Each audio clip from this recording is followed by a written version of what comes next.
তোমরা অনেকেই আছো কাঁকরোল পছন্দ করো না।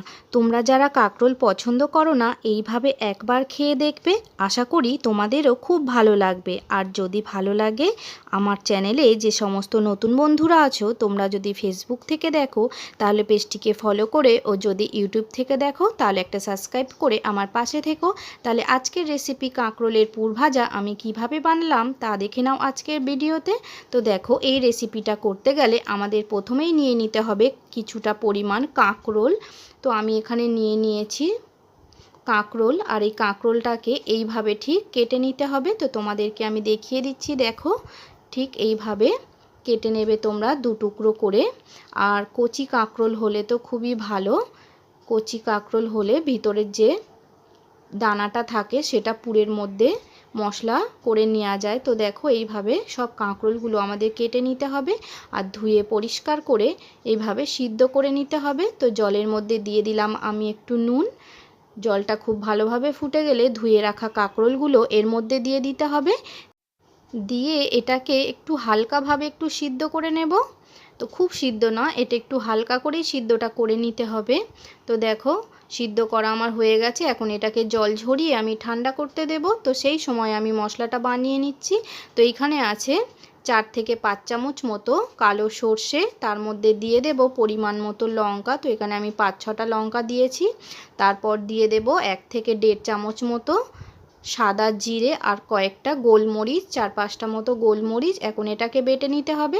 তো এদিকে আমার কাঁকরোলটাও আমার ঠান্ডা হয়ে গেছে। এখন কাঁকরোলের ভিতর থেকে আমার দানাগুলোকে বের করে নিতে হবে। তো তোমাদেরকে এখন দেখিয়ে দিই তোমরা কিভাবে দানাগুলো বের করে নেবে। তো দেখো একটা চামচের সাহায্যে এইভাবে গোল করে কেটে, দেখো ঠিক আমি যেভাবে কাটছি এইভাবে কাটলেই খুব সহজেই কাঁকরোলের ভিতর থেকে দানাটা বেরিয়ে আসবে। তো দেখো এইভাবে ঠিক উঠিয়ে নিতে হবে দানাটা। আর এই দানাটাও আমাদের পরে কাজে লাগবে, পরে আমরা বেটে এটাকে পুর বানিয়ে নেব। তো দেখো ঠিক এইভাবে খুব সহজেই বের করে নিলাম দানাটাকে। এখন তোমাদেরকে আমি আর একটা দেখিয়ে দিচ্ছি, দেখো চামচের সাহায্যে গোল করে এইভাবে উঠিয়ে নিলেই হবে। তো এইভাবে আমি প্রত্যেকটা কাঁকরোল ভিতর থেকে দানাটা বের করে নেব। আর এই যে দানাটা তোমরা দেখতে পাচ্ছ, এটাকেও আমাদের যে মশলাটা বাটতে নিয়েছিলাম ওটা বাটার পরেও এটাকেও বেটে নেব। আর তারপরে আমরা বেটে নেব একই সাথে একটু নারকেল। তো এখানে আমি একটা নারকেলের অর্ধেকটা কুড়িয়ে রেখেছিলাম, তো এই অর্ধেকটা নারকেল আমি বেটে নেব। তো এখানে দেখো সর্ষে জিরে লঙ্কা বাটা, ওখানে নারকেল বাটা, এখানে কাঁকরোলের দানাগুলো বাটা। তো এর মধ্যে আমি এখন দিয়ে দেব পরিমাণ মতো নুন, অল্প একটু হলুদ গুঁড়ো, আর দিয়ে দেব 1 চামচ চিনি। দেওয়ার পর এটাকে খুব ভালোভাবে মেখে নিতে হবে। প্রয়োজন অনুসারে একটু ময়দা তোমরা এর মধ্যে অ্যাড করবে।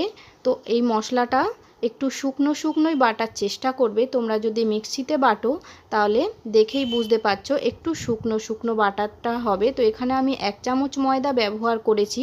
তোমাদের যদি লাগে তোমরা প্রয়োজন মতো আরও 1-1.5 চামচ ময়দা এখানে ব্যবহার করতে পারো। তো এইভাবে ঠিক এরকম আঠালো ভাবে মশলাটা হবে, দেখেই তোমরা বুঝতে পারছো ঠিক এরকম চটচটে আঠালোভাবে মশলাটা মাখতে হবে। এর থেকে বেশি পাতলা হয়ে গেলে কিন্তু হবে না। তো তারপর কাঁকরোলটা নিয়ে এই মশলাটা এর মধ্যে ভরে নিতে হবে। আর এটা পাতলা হয়ে গেলে এটা ভাজা যাবে না। তো তোমাদের এটা খেয়াল রাখতে হবে।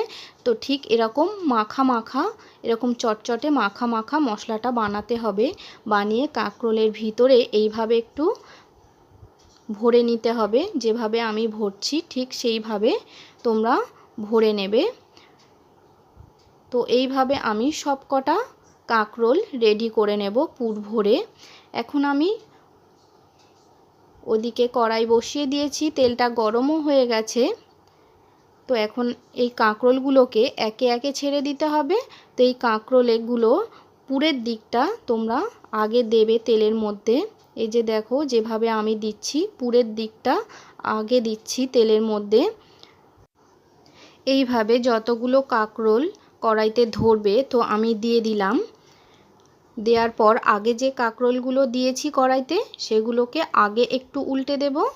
তো আগেরগুলো একটু লাল হয়ে গেছে, তার জন্য আগেরগুলো একটু উল্টে দেব। আর যেগুলো পরে দিয়েছি সেগুলো এখনও একটু বাকি আছে, তো সেগুলো একটু পরে উল্টাবো। তো তোমরা দেখেই বুঝতে পারছো ওটা এখনও লাল হয়নি, তো ওটা একটু পরে উল্টাবো। এইভাবে সবগুলোকে আমি যখন হয়ে যাবে এর দিকটা লাল হয়ে, তো সবগুলোকে উল্টে নিয়েছি। দেখো এখন আমাদের তার অপর দিকটা ভাজার জন্য অপেক্ষা করতে হবে। তো এইভাবে যখন পেছন দিকটাও ভাজা হয়ে যাবে, দেখতেই পাচ্ছ লাল হয়ে ভাজা হয়ে গেছে, তখন আমাদেরকে উঠিয়ে নিতে হবে। সবগুলো কাঁকরোল আমরা উঠিয়ে নেব, দেখতেই পাচ্ছ। তো এখন বাদবাকি কাঁকরোল আমি একই প্রসেসে সব ভেজে নেব।